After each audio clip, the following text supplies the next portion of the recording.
Syrian President Bashar al-Assad visited Moscow and spoke for more than 3 hours face-to-face with President Vladimir Putin. No doubt, the relationship with Turkey was discussed, as papers have reported Syria's President al-Assad as saying he won't meet Erdogan until Turkey ends its occupation. The Russians, of course, want President Bashar al-Assad to meet Erdogan, and they have their reasons for Erdogan and Assad to talk. After all, it's because of Erdogan NATO troops are not in the Black Sea.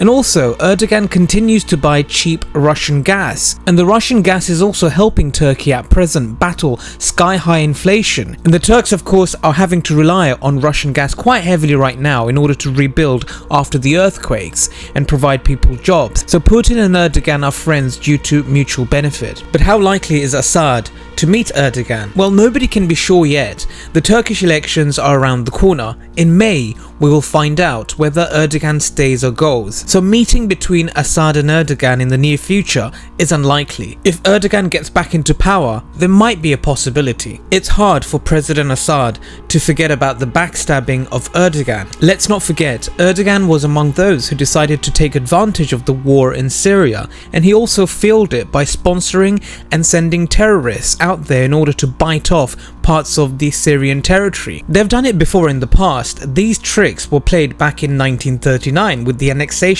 of Hatay. Erdogan this time miscalculated.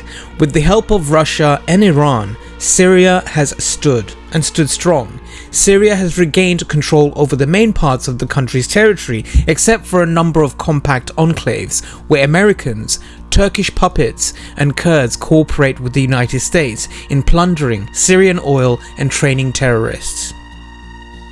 Today, everything has changed. Erdogan is desperate to meet Bashar al-Assad because Erdogan's neo-Ottoman policies have failed in Syria due to lack of serious prospects to profit from Syrian territory. Also, with the opposition in Turkey right now backed by the West, there's a high probability of Erdogan losing power in May, and it would be in his interest to make peace with Assad. But then again, can Erdogan be trusted?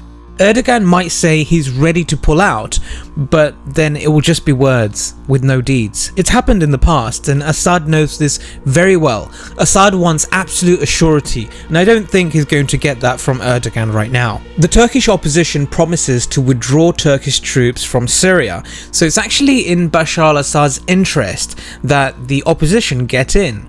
But that's going to make things difficult for the Russians, because the Turkish opposition are very much pro-West, and in the grand scheme of things, the opposition are worse than Erdogan. One good thing we can count on is Putin. He will not help Erdogan at the expense of the territory of Syria. That would be dishonest. Syria is a proven ally to Russia. Syrian and Russian friendship was sealed by the current president's father, Hafez al-Assad, a very wise man who formed Syrian friendship with the USSR.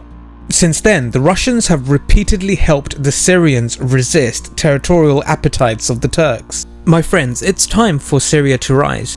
The agreement reached between Iran and Saudi Arabia recently, thanks to China, has changed everything, because it's drawn a line under a 40-year era during which the United States, Israel and Turkey used contradictions between Iran and Saudi Arabia in order to spread conflict in Syria, Iraq, Yemen and Lebanon.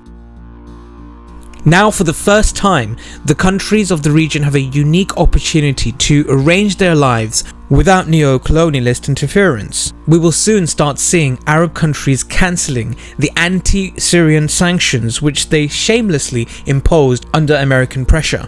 Folks, the war in Ukraine has changed everything, and there will be further changes to come. The American proxy war against Russia in Ukraine will continue, and probably continue for a very long time, and it will create further problems for America in other parts of the world, but a lot of opportunities for many countries, just like Syria.